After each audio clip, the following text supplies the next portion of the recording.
சிவா,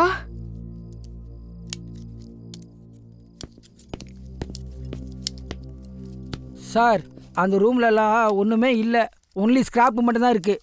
இந்த வீட்டில் யாருமே இருக்கிற மாதிரி தெரியலையே சார். யோ அப்படி சடனாக ஒரு முடிவுக்கு வரக்கூடாது. திருப்பி எல்லா ரூம்லையும் செக் பண்ணியா? இந்த ஆளை வச்சுக்கிட்டு.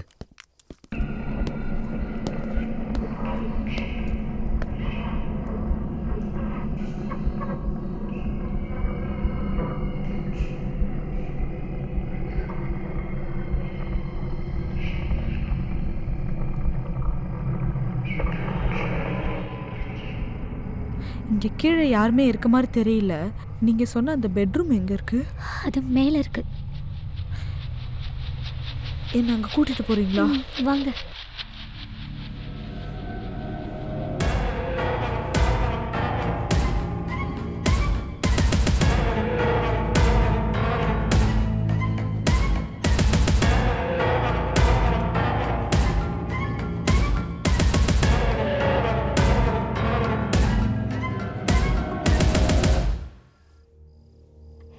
இதான் இந்த ரூம் தான்.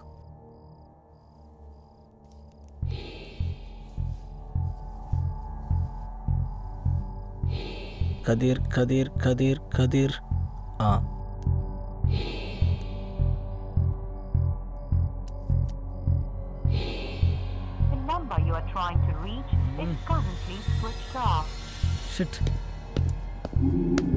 என்னையா சார் அந்த ரூமில் யாரும் இல்லை சார்.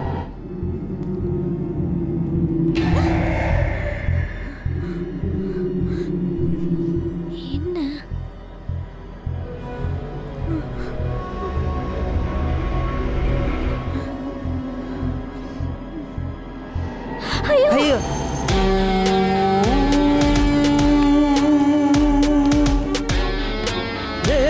ஏன் ஓடி வரீங்க? என்னாச்சு? என்னாச்சு என்னாச்சு? ஏன் ஓடுறீங்க?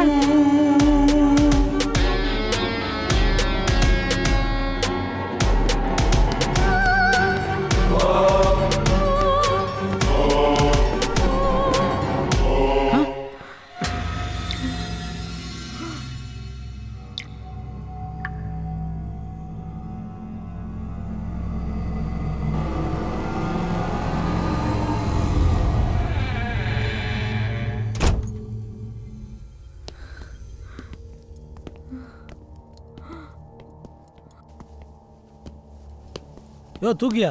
சரி சார்.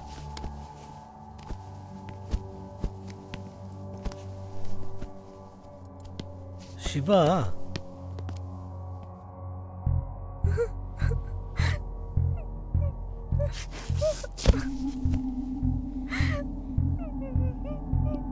யோ உடனே ஆம்புலன்ஸுக்கு கால் பண்ணியா? Okay sir. நாடி துடிப்பு இருக்குது. சிவா, சிவா உயிரோடு தான் இருக்கான்.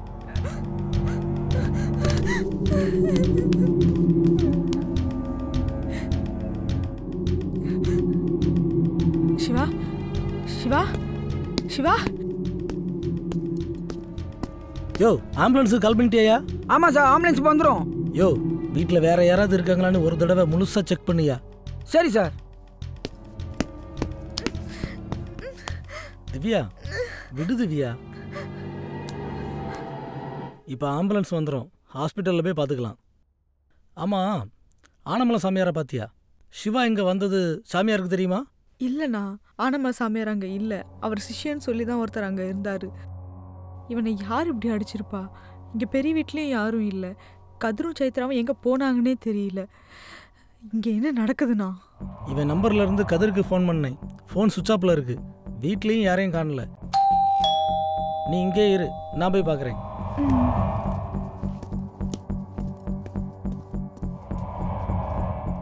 யோ எல்லா ரூமையும் செக் பண்ணியா? சார் எல்லா ரூமும் தரவா செக் பண்ணிட்டேன் சார். இந்த வீட்டில் யாருமே இல்லை சார்.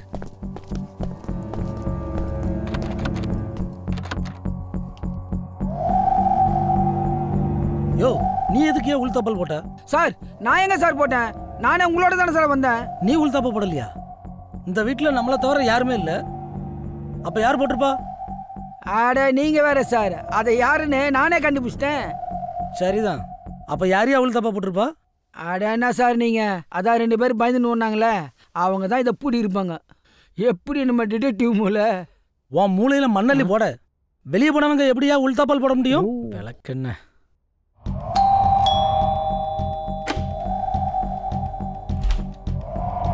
சார், ஆம்புலன்ஸ் வந்துடுச்சு.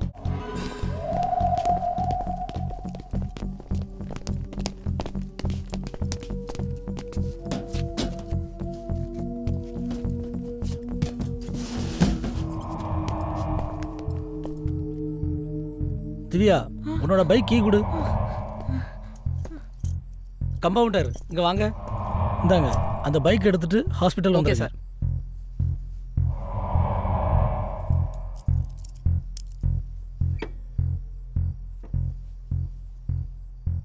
யோ, வீட்டில் யாரையும் காணல, நீ இங்கே இருந்துக்க. யாராவது வந்தா உடனே இன்ஃபார்ம் பண்ணு. உன் டிடெக்டிவ் பிரெயின் ஏதாவது சொல்லும், செஞ்சிடாத. ஓகே? சரி சார். நான் ஹாஸ்பிட்டல் கிளம்புறேன். Yes sir.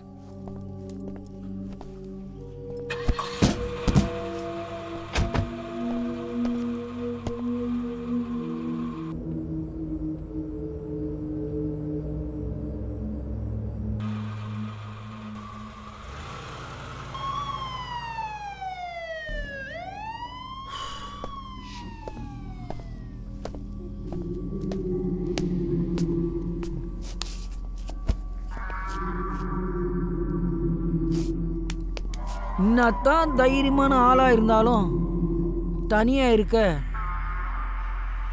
பயமா தான் இருக்கு.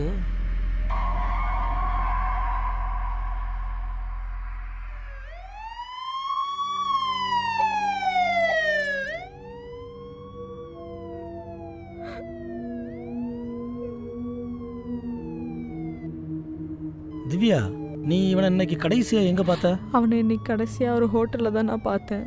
ஏதோ முக்கியமான விஷயம் பேசணும்னு வர சொல்லியிருந்தான். சரியாக மதியம் 12 மணிக்கு வர சொன்னான். நானும் அங்கே போயிருந்தேன்.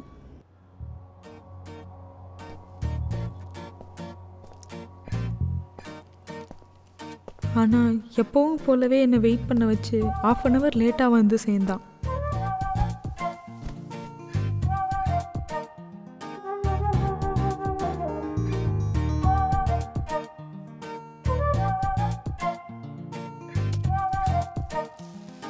திக்கி திணறி ஒரு வழியாக லவ் ப்ரப்போஸும் பண்ணான்.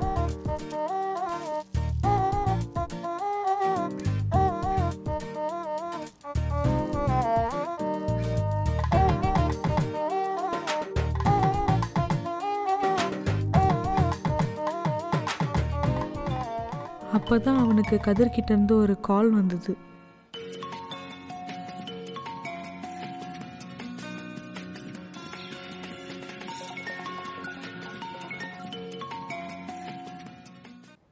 உடனே கதிர் வீட்டுக்கு பேயோட்ட ஆனமலை சாமியாரை கூட்டிகிட்டு போகணும்னு அங்கேருந்து கிளம்பிட்டான்.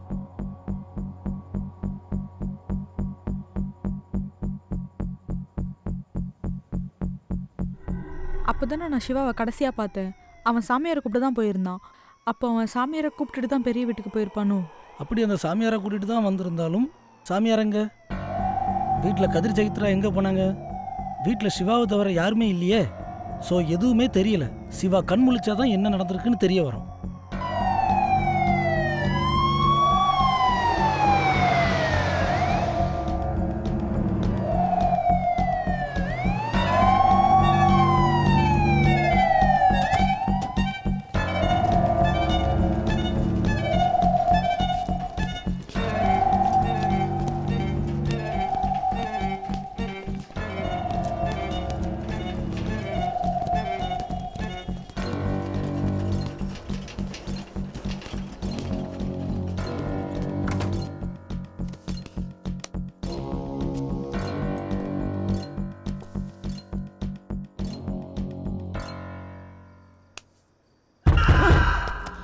என்ன சத்தம்?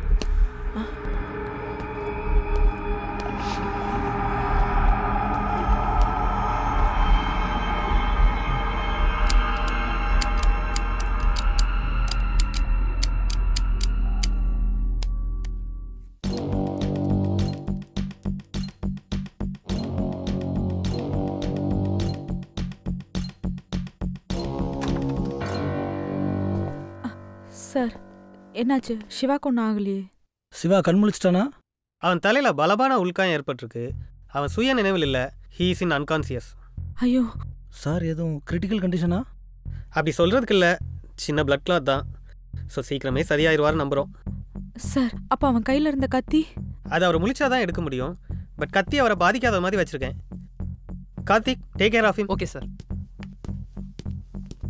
சார் முடிவில்லாமல் போயிட்டு இருக்க. சிவாவும் இன்னும் முழிக்கல. இவனை யார் இப்படி அடிச்சிருப்பா? அந்த கதிரும் சைத்திரமும் எங்கே போயிருப்பாங்க? சார் நீங்க அந்த பெரிய வீட்டு கதிரை பத்தியா பேசிட்டு இருக்கீங்க? எஸ், பெரிய வீட்டு கதிர் தான். அவரை பற்றி உங்களுக்கு தெரியுமா? ஆமா, அவங்க ஒய்ஃபுக்கு இங்க தான் ட்ரீட்மெண்ட் கொடுத்தாங்க. இங்கேயா? ஆமா ஆனா கதிர் ஒய்ஃப் சைத்ரா ஏதோ மென்டலி அஃபெக்டட் தானே சொன்னாங்க. ஆமா கரெக்ட் தான். அவங்களுக்கு மனநலம் பாதிக்கப்பட்டிருந்து. டாக்டர் தான் அவங்களுக்கு ட்ரீட்மெண்ட் கொடுத்தாரு. டாக்டர் சைக்காட்டிஸ்ட் தான். அவர்கிட்ட அவங்களோட டீட்டெயில்ஸ் எல்லாம் இருக்கும். சூப்பர். சீக்கிரம் இந்த ஆன்சர்லெஸ் கொஸ்டின்ஸ்க்குலாம் ஆன்சர் கிடச்சிரும். சீக்கிரம் டாக்டர்கிட்ட கூப்பிட்டு போங்க. வாங்க.